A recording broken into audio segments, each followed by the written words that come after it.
Welcome to the InterMarket Analysis Update. This is the video where I look at other markets outside of the stock market in general and also specifically outside of the S&P 500 to see if other markets can give us some clues as to what may happen in the S&P 500. This is being prepared for Monday, February 13th. The first thing we look at is valuation, and right now the market is pretty expensive. What you see on the chart are the trailing 12 months of earnings. The red line just shows a PE ratio of 20. When we're at or above that, the market is considered to be expensive. The blue line is a PE of 15. That's considered to be fairly valued. And the green line is a PE ratio of 10. And when we're at or below that level, the market is considered to be inexpensive. We have been expensive for quite a while now. Down below, you see the spread between the S&P 500 and the PE ratio of 20. We're back above this zero line, just showing that stocks continue to be expensive. Here's a historical chart just pointing out some different events and phases that the market has gone through and how earnings have behaved during that time. The first thing we look at is growth and value, where growth still continues to be in an overall downtrend, while value continues to be in an overall uptrend, even though it's been showing some weakness going back to the beginning of February. Here's a ratio where we show where growth is underperforming value on the top and value is outperforming growth on the bottom. Here's another look using indexes showing how growth is really underperforming. Here is just showing where value is outperforming. Here's an ETF, look at the same thing, where growth is underperforming, value is outperforming. And then the last chart just shows again how growth is underperforming value when we look at a couple of different indexes. Even though it's improving, we have not been able to reach back up to this 50-period moving average. Some other markets that we look at, big software companies. This is a huge part of the tech sector. They have been showing some improvement lately, but have not yet generated a golden cross. Looking at the CRB index on top, where it's starting to show some weakness. Down below, we have an inflation versus deflation ratio. When we're below this moving average and declining, that means inflation is going down or deflation is picking up, and that's what we're seeing currently. Another measure of inflation is the Baltic Dry Index. How much does it cost to ship products from one point to another point? It shows since the beginning of 2022, we really have been falling overall. The CRB index, another look at inflation, where it had really gone up through 2021 into 2022, is now starting to show weakness, and we saw a death cross back in 2022. Corn, after really spiking up, has fallen back down and is now in about the midpoint of this spike. Aluminum, after really spiking up and coming down, also more or less not really at the midpoint, but it's up off of the low since it spiked up. Heating oil, after really going up high, has been declining. Gas, after spiking up, is also coming back down, but now it's starting to go back up. We're at $2.70 a gallon. Natural gas, after spiking up at 10, dropped all the way down below 3, and now we're at 2.51. Oil, after seeing some weakness recently, has been going back up, and we're just below 80 at 79.72. Diesel also has been declining lately, but it's still higher than it had been going back to 2019 through 2022. Wheat really spiked up and then came down, but is starting to bounce back up slightly. Fertilizer, after really spiking up, has now been declining. It's still high overall, but it's well off of its highs. Lumber, after being in a really solid downtrend for most of 2022, is bouncing back up. Well, now it's starting to show some renewed weakness. The dollar, after being really strong in 2022, has since fallen back and has now given us a recent death cross. So we're in a downtrend, but it is showing some recent improvement. The euro, which had been really going down against the US dollar, well, now the euro's been going up but falling back, where the dollar has been going down and retreating slightly. We also show the Japanese yen on the next chart, how it's been coming down but then starting to go back up. And here's the British pound against the dollar, where it has a recent golden cross. It's chopping around quite a bit, but it's still in an overall uptrend. The Japanese yen is also in an uptrend compared to the dollar. Copper is also in an uptrend. We keep an eye on this to see what the economy may look like going out into the future. When this is going up, that suggests things will get better. The copper to gold ratio, copper's been underperforming gold recently. And here's another look at that chart showing the spread between the copper gold ratio and the 2-year yield. They're still very far apart from each other when they usually don't get that far apart, and they tend to go in the same direction. Lately, they've been going in the opposite direction. Gold, after giving a recent golden cross, has been really declining on the daily charts. It's coming back down to its 50-period moving average.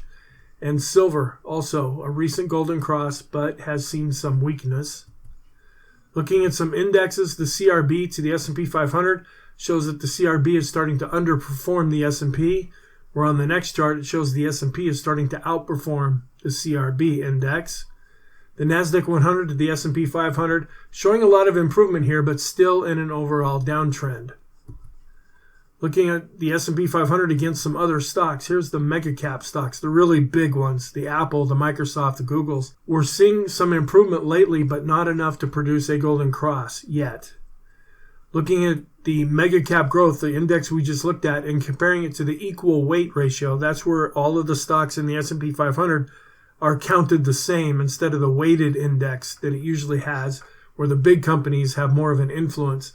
We're seeing some real recovery with the mega caps, some weakness lately, but still in an overall downtrend.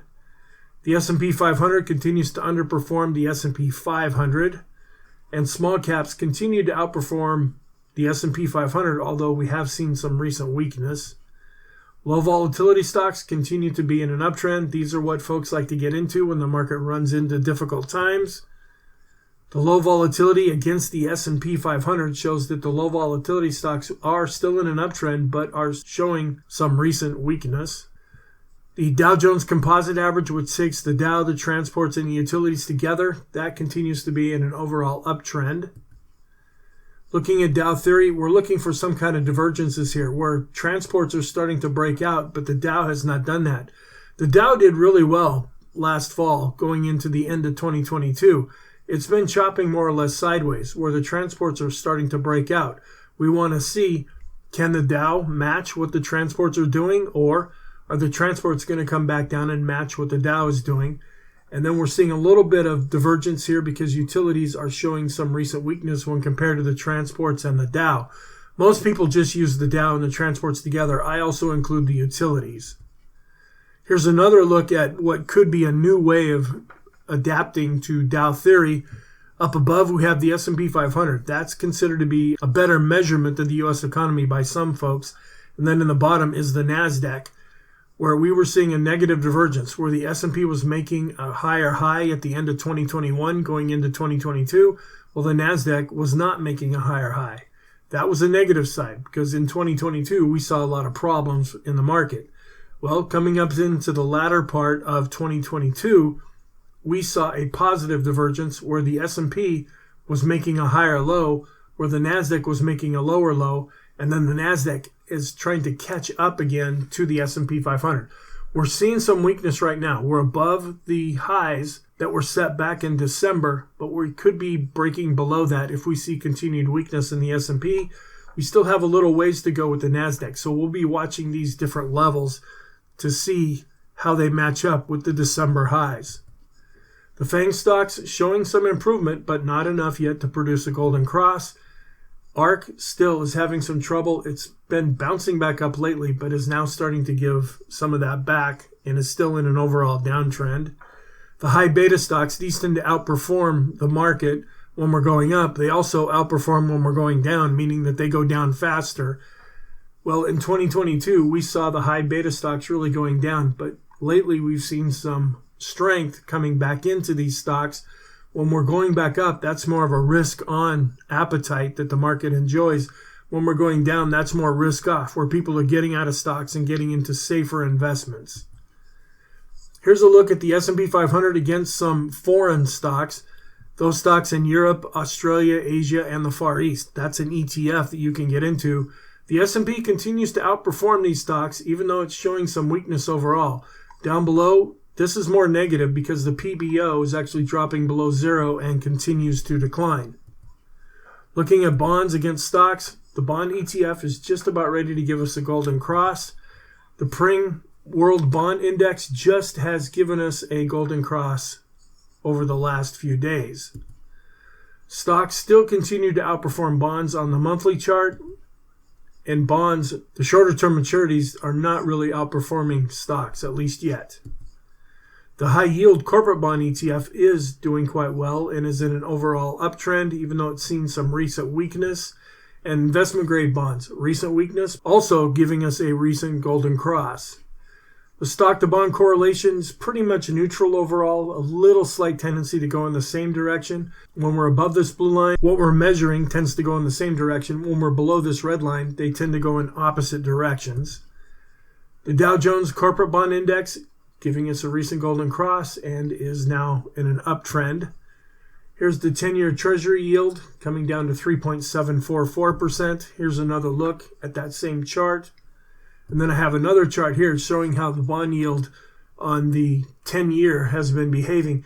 It started to decline. It came right down to its 200-day moving average and found some support there and has been bouncing back up. So we're seeing interest rates continue to rise. Here's the 30-year yield right now at 3.83%. And when you take the S&P 500 compared to the 10-year yield, it shows that the S&P has really underperformed the rise in interest rates. Junk bonds, after giving us a recent golden cross, showing some weakness lately, but are still in an overall uptrend. When you compare junk bonds to the bond ETF ratio, they both did bad in 2022, but government bonds did even worse. And junk bonds continue to outperform because they give a better yield, even though they are riskier. Here's another look at some of the shorter maturities, the 7 to 10-year Treasury bond. This is the price of the bond, showing how we've been showing some weakness lately. When this goes down, the interest rate goes up. We still continue to be in an overall downtrend.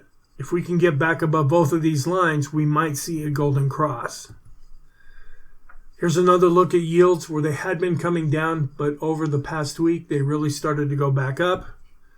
And this is a weekly chart showing how the US, UK, and German bonds have been coming back down, but starting to go back up. And then Japan is kind of its own little story. Looking at the S&P with some other sectors, the S&P continues to outperform the utilities sector, and that could be positive. If you look at this ratio down below and then what the S&P did up above, that usually is pretty positive. When we hit a spike and then start to come down, that often marks a top in the S&P. So we're watching this right now. This has been holding up lately. The staples continue to be an overall uptrend, even though they're chopping sideways and coming back down to the 200-day moving average. The energy sector has been outperforming the S&P through 2022 and now into the early part of 2023. Energy has still been a strong sector, even though it really declined when stocks were going up at the first part of the year. The tech sector is getting really close to a golden cross, but it hasn't happened yet. If we can stay above both of these moving averages, that would look much more positive. However, the semiconductors did give a recent golden cross and are above both moving averages, so that is in a positive uptrend. Looking at tech against the S&P 500, we're still in an overall downtrend, but tech is starting to come back in the S&P. If it can stay above both of these lines, we might see a golden cross soon. Here's the S&P 500 to the discretionary sector, and the top just shows how the S&P has been performing on a ratio basis. It's been underperforming the discretionary sector as of the beginning of 2023. On the bottom, this is just an inverse of that same chart showing how the S&P had been outperforming discretionary. Discretionary really got hammered in 2022. Well, lately it's been seeing some strength, and we're just starting to see a golden cross in the ratio. Here's another look at discretionary where it went down for much of 2022. It's now starting to bounce back up, but did see some recent weakness. Here's the energy sector, also some weakness going into the beginning of February, but now starting to bounce back up. Materials also had a pretty good time climbing in relation to the S&P 500. Saw some weakness at the beginning of the year and is potentially starting to turn back up. The financials, compared to the S&P 500, saw some strength going into the end of the year, but then pretty much weakness going forward. Real estate, which really got hit back last fall, has been making a choppy comeback. And utilities, this is the same chart that I showed earlier, where utilities turned up slightly, but they have been in a downtrend since the beginning of the year, and that has been giving support to the S&P 500. Here's healthcare, also some weakness since the beginning of the year, but starting to bounce back slightly. Here's another look at that, where healthcare had been in an overall uptrend, showing some weakness, starting to bounce back. Communication, these are the big companies like Google and companies that produce internet technology, just had a terrible 2022. Starting to see a bit of a bounce back at the beginning of 2023, but now we're seeing some weakness coming in. Staples, which held up very well in 2022, continue to go down, but they're bouncing back up as of late. Industrials, pretty much chopping sideways recently overall. And the NASDAQ has been underperforming the S&P 500, even though the NASDAQ has been bouncing back. It came right up to this 200-day moving average and is starting to decline. The NASDAQ 100 and the NASDAQ ratio shows where the NASDAQ 100 is slightly outperforming the NASDAQ. It's still in an overall uptrend, but it's been pretty choppy. Some other areas, growth, which really suffered in 2022, and bonds, which really suffered in 2022, just shows that growth is now starting to outperform bonds. That could be getting ready to change as we see some of our bond charts looking more positive. The rise in interest rates has really outpaced any growth in the tech sector. And here's the tech sector really underperforming the rise in interest rates. Discretionary staples ratio just shows how discretionary has really underperformed. Even though it's really been bouncing back since the beginning of 2023, it's coming back down to this 200-day simple moving average. Here's an inverse of that same chart where staples had been really outperforming, but seeing some weakness, but starting to bounce back. Energy to tech shows that energy is still strong, came down to this 200-day moving average and is trying to bounce back up when we look at how it's performing against tech. Gold to the S&P 500 still is in an overall uptrend. This is pretty choppy. It started to break out only to come back down. And then gold to the dollar, really showing some weakness going into the latter part of the year, but has been bouncing back, but now continues to show a little bit of weakness. High leverage loans, if the economy was getting ready to fall off a cliff, this ETF would not be performing all that well. It's in a golden cross since the end of the year and in an overall uptrend. This chart measures the 3 to 7 year maturities with investment grade bonds. When we're going down, that means that fear is decreasing. That's the blue line. When this chart is going up, that means that fear is increasing. So we look at this similar to how we do the VIX. Well, going into the latter part of 2022, fear had really been coming down. It bounced up a little bit going into the end of the year, then really fell off as 2023 started. Now it's starting to pick back up again. Our InterMarket Analysis chart shows oil still in the lead, followed by the dollar. Gold is slightly positive. Stocks and bonds continue to be negative, going back all the way to the beginning of 2022. Looking at some indexes, this is the Amex, the NASDAQ, and the NYSE. We take a 5-period moving average of their highs minus the lows. When they're above zero, that's more positive. When they're below zero, that's negative. Currently, we are above zero. The small cap index gave us a recent golden cross, came right up to this R1 level, and has been retreating. Here's another look at the other small cap index that's really popular, the Russell 2000. We came right up to resistance before coming down. That's pretty much what we're seeing with the R1 level in the previous chart. We're coming right down to this support level. Can this support hold? Are we going to bounce back up with the small caps, or are we going to continue to go down? If you look at the bottom, the MACD is rolling over and has crossed negative. That might suggest that we could see some more weakness in the small caps. However, we just had a recent golden cross here, so it's a positive trend, but we could be looking more negative in the shorter term. Up on top, we have the RSI 9 period, where it really spiked up and was looking extreme positive, is now coming back down and camped right on the 50 line. Above 50 is positive, below 50 is negative. We're right at 50. The mid-caps, also giving a recent golden cross, came right up to this R level and have been retreating ever since. If they continue to fall, we have this pivot level down here at about 25.69. The Dow, which really did well in the fall, has since really been chopping sideways. Even though we've had a recent golden cross, we're slightly above this pivot, so that is positive, and we're slightly above the 50-period moving average. Can these areas hold?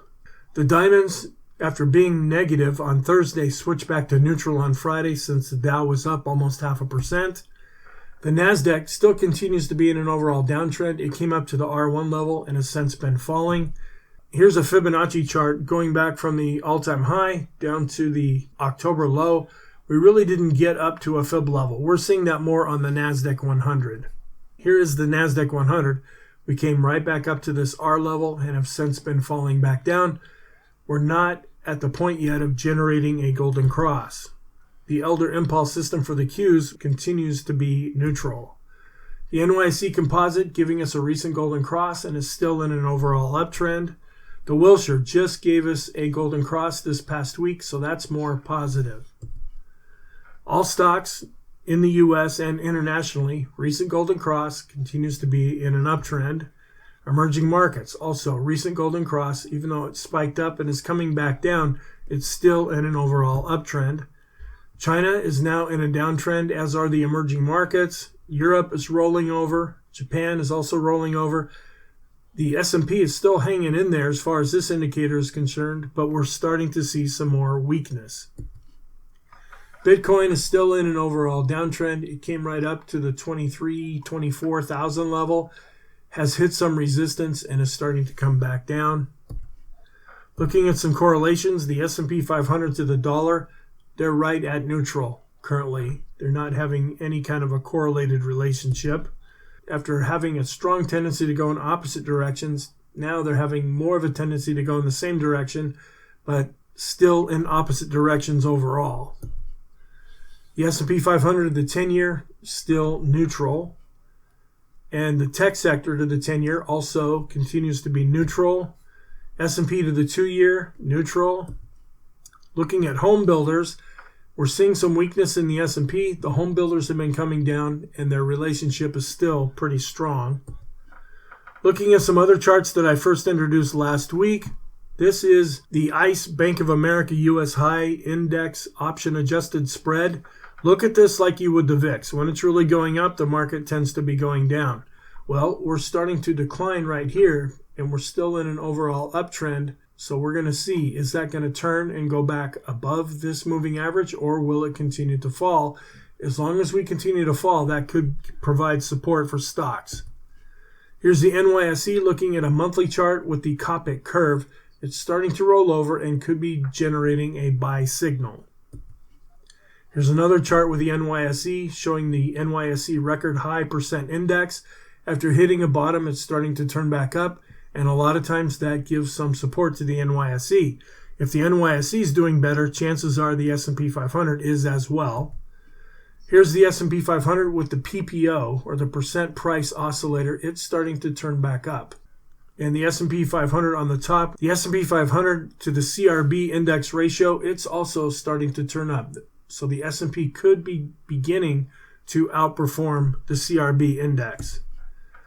Here's the S&P 500 against the global index, where as long as we're above this red line, it's maintaining more of a positive flare. However, the KST is right on top of each other and actually turning down slightly. We would want to see this go back up for things to turn more positive.